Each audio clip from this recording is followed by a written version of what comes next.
पाकिस्तान की स्क्वाड का ऐलान हुआ कल, कैसे बहुत खुश लग रहे हैं? मैं बिल्कुल खुश नहीं हूँ। क्यों? बिल्कुल खुश नहीं हूँ। क्यों? बस बाबर आजम रिजवान के साथ नाइंसाफी हुई, मैं इसमें से खुश नहीं हूँ बिल्कुल भी। तो बाबर तो 14 T20 से टीम का हिस्सा नहीं है, रिजवान तो 14 T20 से टीम का हिस्सा नहीं तो है। वो तो इस वजह से हिस्सा साल जो खेले। वो तो इस वजह से हिस्सा नहीं थे ना, क्योंकि बोला गया था ना कि हल्के मैचेस में इनको रेस्ट देना है, एशिया कप में इनको डालेंगे। तो कि भाई मुझे ऐसा लगता है ये बहुत बड़ी साजिश है पाकिस्तान की। जानबूझ के शायद ही हो रहा है। क्या एशिया कप के लिए आप रिजवान और बाबर को नहीं रख सकते? इन्होंने परफॉर्म करा हुआ है देखो, लेकिन ये कसूरवार खुद हैं दोनों। मेरी ये राय है कि बाबर और रिजवान को वेस्ट इंडीज में ज्यादा अच्छा परफॉर्म करना चाहिए था, तो इन्हें वेस्ट इंडीज में वैसा जवाब देना चाहिए था यार। ये तो मतलब बच्चों की तरह आउट हो गए यार। ये तो ऑलरेडी T20 से ड्रॉप थे, कोई सरप्राइज तो नहीं हुआ। लेकिन ये फर्क है हमारी क्रिकेट में और इंडिया की क्रिकेट में। वहां कोई आईपीएल के फ्रेंचाइज के ओनर ने ये नहीं लिखा कि रोहित और विराट की रिटायरमेंट क्यों हुई।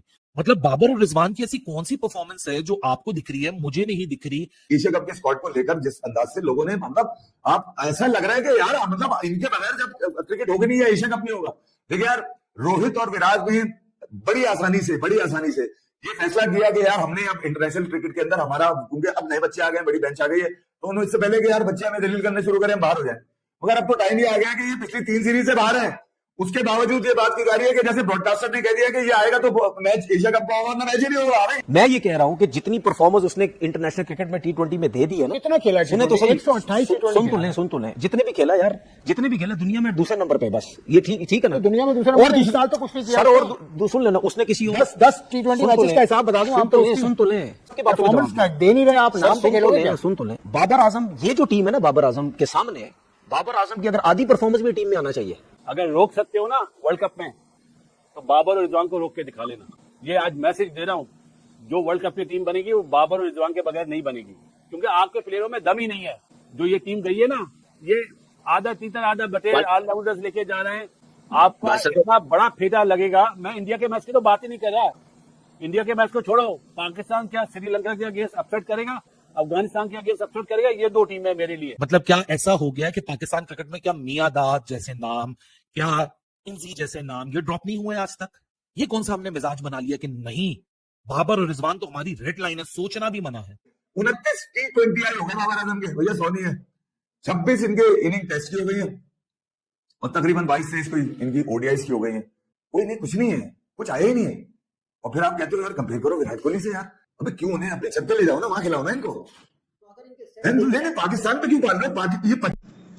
नमस्कार दोस्तों, जय हिंद। जैसा कि आपको पता है कि पाकिस्तान ने अपना स्क्वाड डिक्लेयर किया है एशिया कप और ट्राई नेशन सीरीज के लिए, और उसमें बाबर और रिजवान को जगह नहीं दी। और जब तनवीर को जब पता चला कि बाबर रिजवान को जगह नहीं मिली टीम में, तब का वो बुखलाया पड़ रहा है। और चलो देखिए आगे क्या बोल रहा है बेटा तनवीर अहमद। पाकिस्तान की स्क्वाड का ऐलान हुआ कल, कैसे बहुत खुश लग रहे हैं? मैं बिल्कुल खुश नहीं हूँ। क्यों? बिल्कुल खुश नहीं हूँ। क्यों? बस बाबर आजम रिजवान के साथ नाइंसाफी हुई, मैं इसमें से खुश नहीं हूँ बिल्कुल भी। तो बाबर तो 14 T20 से टीम का हिस्सा नहीं है, रिजवान तो 14 T20 से टीम का हिस्सा नहीं। तो वो तो इस वजह से हिस्सा साल जो खेले, वो तो इस वजह से हिस्सा नहीं थे ना, क्योंकि बोला गया था ना कि हल्के मैचेस में इनको रेस्ट देना है, एशिया कप में इनको डालेंगे। वो तो ये बोल के उनको रेस्ट करवाया था। किसी ने नहीं बोला यार। अच्छा, मेरे से कहीं से उड़ाई। हाँ चले, जो भी उड़ाई है, लेकिन मेरे से कोई भी सवाल करता है मैं तो कहता हूँ कि भाई मुझे ऐसा लगता है ये बहुत बड़ी साजिश है पाकिस्तान की। जानबूझ के शायद ही हो रहा है। ओडीआई का फॉर्मेट ले ले, चाहे T20 का फॉर्मेट ले ले। अभी 14 में से 9 T20 जीता है पाकिस्तान। आखिरी 14 में से 9 T20 मैच जीता है पाकिस्तान। हम तो अपने बैट्समैनों को कहते हैं, अब उसमें बैट्समैन नाम नाम नहीं ले रहा भाई, मैं जिक्र हम तो अपने बैट्समैनों के फेवरेट बैट्समैन का, हमारा फेवरेट बैट्समैन हम तो सुन तो ले, उसमें आएंगे, मैं नाम नहीं लूंगा, आपने मुझे खुद बोला। बाबर आजम पाकिस्तान का नंबर 1 बैटर है। मैं तो यहाँ तक कहूंगा एशिया में उस जैसा बैटर नहीं है यार। चले इतनी बात, बिल्कुल वो तो मुझे पता है, उससे बड़ा प्लेयर कोई नहीं। सुन ले, बाबर आजम रिजवान को बोला जाता है कि इन्होंने आज दिन तक आईसीसी का इवेंट नहीं जितवाया, ठीक है? तो फिर शाहीन ने कौन सा जितवाया जब हम 92 का वर्ल्ड कप जीते? या तो फिर जो लोग बाबर को ये कहते हैं ना कि इसने आईसीसी के इवेंट में कभी परफॉर्म नहीं किया, तो फिर ये भी मानो, बोलो कि 92 वर्ल्ड कप के बाद जितने भी 50 ओवर के वर्ल्ड कप हुए, उसमें जितने भी प्लेयर थे वो बिल्कुल फारिग प्लेयर थे, कोई सुपरस्टार नहीं था। आपकी लॉजिक क्या है? मेरी लॉजिक ये है कि जब उन सुपरस्टारों ने वर्ल्ड कप नहीं जितवाया तो फिर कहां के प्लेयर? बायलेटर सीरीज तो सारे जीतते रहे, वर्ल्ड कप क्यों नहीं जितवाया आपने? फिर सुन लेना, इस तरह से देखिए, साउथ अफ्रीका में एक ही वर्ल्ड कप उन्होंने जीता। सुन तो ले, उनके पास स्टार देखिए, कैलिस है, डोनाल्ड है।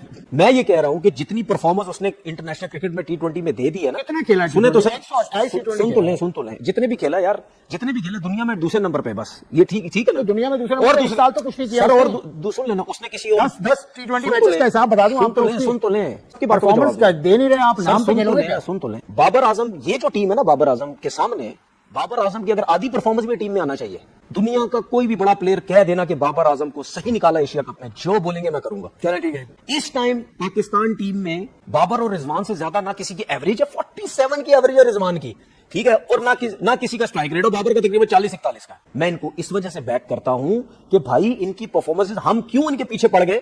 माइक हैसन साहब, आपके बारे में जरा थोड़ा सा बता देता हूं, आप बहुत बड़े कोच है। 2012 से आपने न्यूजीलैंड ज्वाइन की, 2018 में आपने छोड़ दी।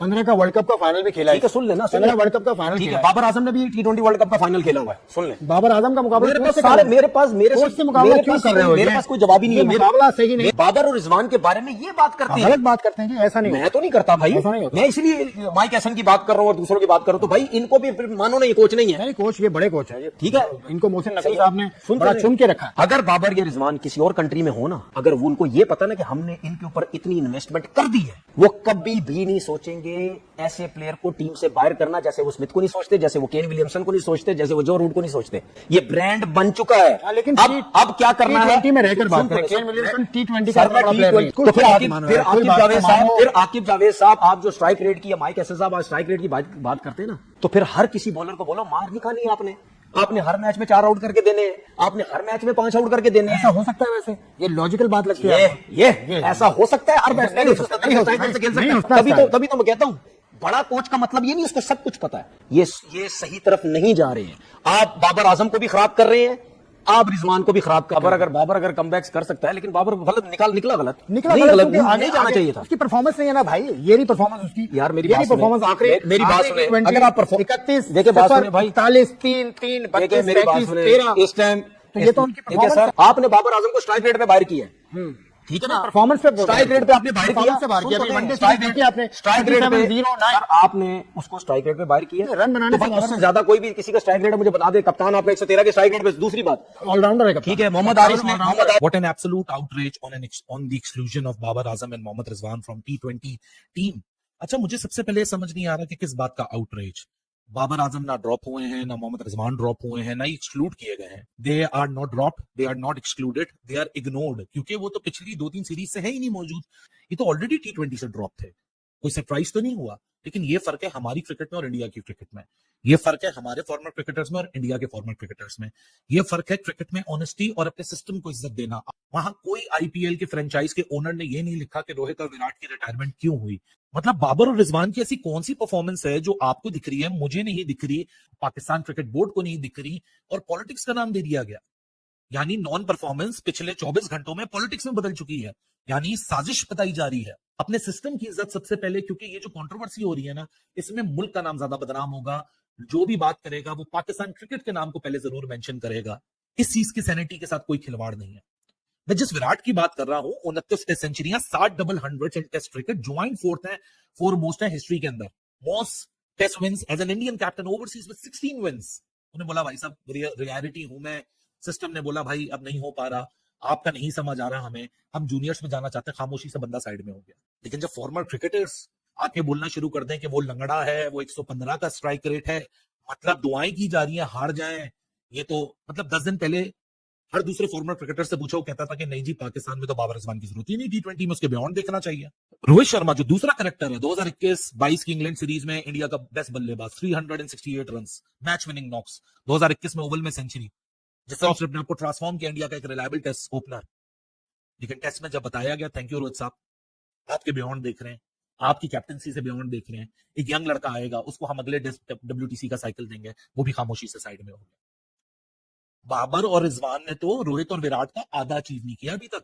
आधी ब्रांड वैल्यू नहीं है उन दोनों की मिला के, अगर उन दोनों की मैं ब्रांड वैल्यू बना लूं तो विराट और रोहित की भी आधी नहीं बनती है। गंभीर से लाख इख्तलाफात हो लोगों के, लेकिन फिर भी नहीं बोला गया कि गंभीर ने आप बेमानी कर ली, पॉलिटिक्स चला दी, ये कि भाई जो गंभीर का डिसीजन था लोगों ने रिस्पेक्ट किया, मूव ऑन हो गए। मतलब क्या ऐसा हो गया है कि पाकिस्तान क्रिकेट में क्या मियादाद जैसे नाम, क्या इंजी जैसे नाम ये ड्रॉप नहीं हुए आज तक? ये कौन सा हमने मिजाज बना लिया कि नहीं बाबर और रिजवान तो हमारी रेड लाइन है, सोचना भी मना है। आपकी परफॉर्मेंस नहीं हो रही, आपने उनके बियॉन्ड देखना शुरू कर दिया, कोई बात नहीं, ज्यादा से ज्यादा क्या होगा, हार जाओगे। एज इफ आप 2021 का वर्ल्ड कप जीते थे, 2022 का वर्ल्ड कप जीते थे, 2023 का और 22 का एशिया कप जीते थे, 2024 का वर्ल्ड कप जीते थे, 2025 की चैंपियंस ट्रॉफी जीते थे। क्या आपके कैबिनेट्स में तो ट्रॉफियों का सिल्वर वेयर और गोल्ड वेयर भरा पड़ा है? आपको एकदम से टेंशन हो गई है हमारी क्रिकेट की लेगेसी कहीं डैमेज ना हो जाए? लेकिन नमस्कार दोस्तों, जय हिंद। जैसा कि आपने देखा कि तनवीर मतलब काफी बाबर की तारीफ कर रहा है और बोल रहा है कि बाबर के बिना टीम पाकिस्तान कुछ भी नहीं है, अब ये हार जाएगी और आने वाले टाइम पे बाबर और रिजवान को दोबारा टीम में लिया जाएगा। यह देखकर बाकी पाकिस्तान मीडिया काफी ज्यादा उसे बुरा भला बोल रहा है और पाकिस्तान मीडिया बोल रहा है कि ये बाबर का चेला है और बाबर से पैसे लेता है उसकी तारीफ करने के लिए। जो अगर दोस्तों वीडियो अच्छी लगी हो तो प्लीज लाइक एंड सब्सक्राइब कीजिए चैनल को। Thank you very much.